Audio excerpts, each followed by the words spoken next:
அடுத்து முக்கியமா நம்ம இந்த இருக்கையை பத்தி பேசியாகும். Okay sir. சரியா? இருக்கை பத்தி சொல்லுங்க. இருக்கை வந்து பாத்தீங்கன்னா லாங் சீட். இப்போ சில வெஹிக்கிள் பாத்தீங்கன்னா மற்ற பிராண்ட்ல வந்து பாத்தீங்கன்னா சீட்டட் வந்து கொஞ்சம் கம்மியா இருக்கும். இப்போ ஒரு 2 பீப்புள்ஸ் குழந்தைங்க மாதிரி வச்சு ஃபேமிலி ரைடர்ஸ் பண்ண முடியாது 110 சீட். இதுல வந்து கொஞ்சம் லாங்கா போகலாம். லாங் சீட்ல உட்காந்து குஷனா போகலாம். கொஞ்சம் லாங் போகும்போது கொஞ்சம் பேக் பெயின் இந்த மாதிரி ஹீட்டன்ஸ் ரெடியூஸ் பண்ணும். அந்த மாதிரி சீட்டர்ஸ் வடிவமைச்சிருக்காங்க எல்லா சீட்டும். நீங்க சொல்றத பார்க்கும்போது ஒரு குறிப்பிட்ட வயசு கிடையாது, எல்லா தரப்புக்கும் ஏற்ற மாதிரி தான் இந்த வண்டி கொடுத்துருக்கீங்க. ஆமா சார். சரி, முக்கியமான விஷயங்களை பார்த்துருக்கோம். இப்போ அடுத்து என்ன பார்க்க போறோம்? சைலன்சர் பார்க்கலாம். சைலன்சர் சொல்லுங்க அதை பத்தி. சைலன்சர் பார்த்தீங்கன்னா உங்களோட ஏரோட ரிடியூஷன் வர காற்று எடுத்தது வெளியே தெரியும். ப்ளஸ் வந்து பார்த்தீங்கன்னா இதில் பவுடர் கோட்டிங் கொடுத்துருக்காங்க. ஃபர்ஸ்ட் வந்து குரோமியமில் வரும். எப்போதான் ஹீட் வந்து ரெடியூஸ் ஆகாது. ஒரு 10 நிமிஷம். என்ன வேறுபாடு, என்ன பயன் சொல்லுங்க. வேறுபாடு பார்த்தீங்கன்னா அந்த சைலன்சருக்கு வந்து பார்த்தீங்கன்னா ஹீட் ரெடியூஸ் பண்ணுறது டைம் எடுக்கும். இது உடனே இமீடியட்டாக எடுக்கும். அதனால 2 பீசஸ் கொடுத்துருக்காங்க. 2 பீசஸ் வந்து பார்த்தீங்கன்னா ஒன்று வந்து இதில் குரோமியம் கொடுத்துருக்காங்க, ஒன்று வந்து பவுடர் கோட்டிங் கொடுத்துருக்காங்க. இது எதுன்னு பார்த்தீங்கன்னா 2 பீசஸ் 1 பீசஸ் போகும். 2 பீசஸ் வந்து மற்ற வெஹிக்கிள் இல்லாமல் டிஃபரன்ஸ் காட்டுறதுக்காக நம்ம ஹோண்டாவோட லிவோக்கு இதை வந்து லான்ச் பண்ணியிருக்காங்க. பின்புறம் இருக்கக்கூடிய பின்புறம் பார்த்தீங்கன்னா உங்களுக்கு அட்ஜஸ்டபிள் ஷாக் அப்சர். இது எதுக்கு எடுத்துன்னு வந்திருக்காங்க பார்த்தீங்கன்னா 5 ஸ்டெப் இது அட்ஜஸ்ட் பண்ணலாம். பின்னாடி உட்கார்ற பயணி வந்து கொஞ்சம் வெயிட்டாக இருக்கவங்க ப்ளஸ் வந்து கொஞ்சம் திங்ஸ் ஏதாவது எடுத்துகிட்டு போனால் கூட அதிக பயணம் எழுதும் போது நார்மலாக பார்த்தீங்கன்னா உங்களுக்கு இழுப்புத்தன்மை அதிகமாக இருக்கும். அதனால மைலேஜ் அதிகமாக உங்களுக்கு மைலேஜ் கம்மியாக குறைய வாய்ப்பு இருக்குது. இந்த 5 ஸ்டெப்னால நம்ம எந்த வெயிட்டுக்கு ஏற்ற மாதிரி அட்ஜஸ்டபிள் பண்ணிட்டு நம்ம பயணத்தை தொடரலாம். உங்களுக்கு அது மாதிரி பண்ணும்போது மைலேஜ் அதிகமாக தரும். நம்பர் எடுத்துக்கோங்களேன். இப்போ உங்களோட நான் எடை கொஞ்சம் அதிகமாக இருக்கு. நீங்க வண்டி ஓட்டுறீங்க, நான் பின்னாடி உட்காரும்போது இது வந்து தானா சரி செய்யுமா இல்லை நம்ம சரி செய்யணும்? பின்புறம் சக்கரங்கள் எப்படி? பின்புறம் சக்கரம் ரெண்டுமே சொன்ன மாதிரி ஃப்ரண்ட் அண்ட் பேக் எல்லாமே வந்து பாத்தீங்கன்னா டியூப்லெஸ் டயர்ஸ் வரும். ரெண்டுமே ஃப்ரண்ட்ல இருக்க மாதிரி அதே அளவு தான் இருக்கும். உள்ள வந்து நீங்க டிஸ்ப்ளே கொடுத்திருக்கீங்க, பின்னாடி வந்து ட்ரம் பிரேக். எப்படி ஃப்ரண்ட் பாத்தீங்கன்னா ஃப்ரண்ட் ஒரு நார்மலா ஒரு ஸ்பீட்ல போகும்போது சடனா ஒரு பிரேக் அடிக்கும் போது ஃப்ரண்ட் தான் நம்மளுக்கு கவர் பண்ண முடியும். பேக் வந்து அந்த அளவுக்கு இருக்காது. நம்ம பயணிக்கிறதுனால நம்மளோட வெயிட் பர்டிகுலர் அதை புஷ் பண்றதுனால ஃபிங்கர் ஸ்டிப்லயே பண்ணா போறோம். அது போற வேண்டிய இடத்த ஸ்டாப் பண்ணி நிறுத்திடும். அது டிஸ்கவரோட ஃப்ரண்ட்ல மட்டும் கொடுத்துருக்காங்க. சிசி அதிகமா இருந்தா சப்போஸ் வண்டி பிராண்டா இருந்தா அது டபுள் இது வைக்கலாம். இந்த வண்டிக்கு அது போறோம் உங்களுக்கு. ஏன்னா அதுக்காக பண்ணிருக்காங்க. செயின் கார்டு பாத்தீங்கன்னா உங்களுக்கு மற்ற வெஹிக்கிள்ல வந்து ஸ்டீல்லயோ இல்ல தகரத்திலயோ வரும். இது வந்து பிளாஸ்டிக் ஃபுல் பிளாஸ்டிக் கொடுத்தாங்க. இது எதுக்குன்னு பாத்தீங்கன்னா நார்மலா மழை காலத்துலயும் சரி ஏதாவது யூஸ் பண்ணும் போது அது வந்து தண்ணியில பட வரும். உடனே ரஸ்ட் ஆகும், துருப்பிடிக்கும். அதை வந்து தேவையில்லாம அதை ரீப்ளேஸ் பண்றது. இது மாதிரி பண்ணும்போது ஒரு பயணி வந்து நல்ல நார்மலா இருக்க இதுலயும் சரி மழை காலத்திலும் சரி யூஸ் பண்ற அளவுக்கு உங்களுக்கு அந்த வடிவமைச்சிருக்காங்க. எப்படி முன்புறம் அழகா இருக்கும் அதே மாதிரி பின்புறமும் பாக்குறதுக்கு ரொம்ப அழகா இருக்கும் விரும்புவோம். இதோட பின் வடிவமைப்பை பத்தி சொல்லுங்க. பின் வடிவம் பாத்தீங்கன்னா லைட் வந்து பாத்தீங்கன்னா sharp light and strong light. இப்போ நார்மல் லைட்ல வந்து பாத்தீங்கன்னா உங்களுக்கு கொஞ்சம் மெலிசா இருக்கும். இது வந்து ஸ்ட்ராங் லைட்ன்றதுனால நம்ம லாங்கா வண்டி போகும்போது பேக்ல வர வெஹிக்கிளுக்கு வந்து தெளிவா கிளியரன்ஸா அந்த நம்ம வெஹிக்கிள் வந்து பயணிக்குதுன்றத தெளிவா பின்னாடி வர வாகனங்களை தெரியப்படுத்துறதுக்கு தான் இந்த லைட் கொடுத்துருக்காங்க. இந்த மக்கள் வந்து ஒரு உயரத்துல கொடுத்துருக்கீங்களா? காரணம் உயரத்துல கொடுத்தீங்கன்னா டபுள் ரைடர் போகும்போது ஃபுல்லா கொஞ்சம் திங்ஸ்ல எடுத்துட்டு போகும்போது இது வந்து கொஞ்சம் வேகமா போகும்.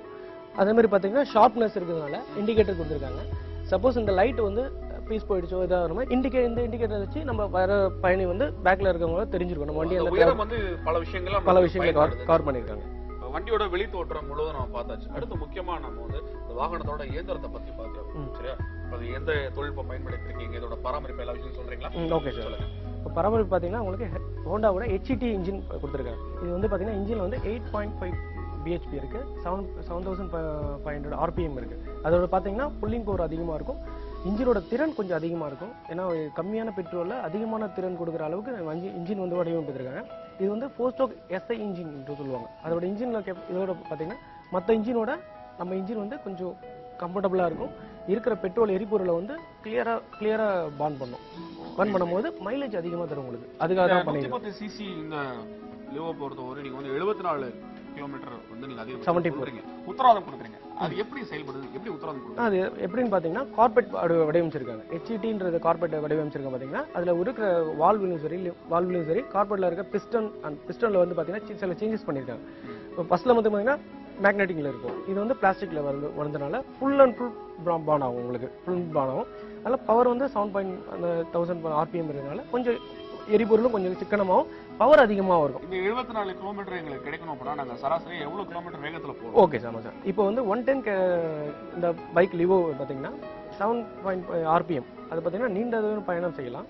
ரெண்டாவது வந்து கிலோமீட்டர் பார்த்தீங்கன்னா 50 to 60 ஓட்டுனீங்கன்னா கம்ஃபர்டபுளாக மைலேஜ் கிடைக்கும். ஏன்னா அதிக 80 வரைக்கும் ஓட்டலாம் பவரில் இருக்க மாதிரி. நம்ம 50 to 70 வரையும் ஓட்டுனீங்கன்னா குட் மைலேஜ் கிடைக்கும் உங்களுக்கு. அந்த 60 to 70 கிலோமீட்டர் 70னா நம்ம கிடைச்ச மைலேஜ் வந்து கம்பெனி என்ன பேர் பண்ணிருக்காங்களோ அந்த மைலேஜ் கண்டிப்பா நம்மளுக்கு கிடைக்கும்.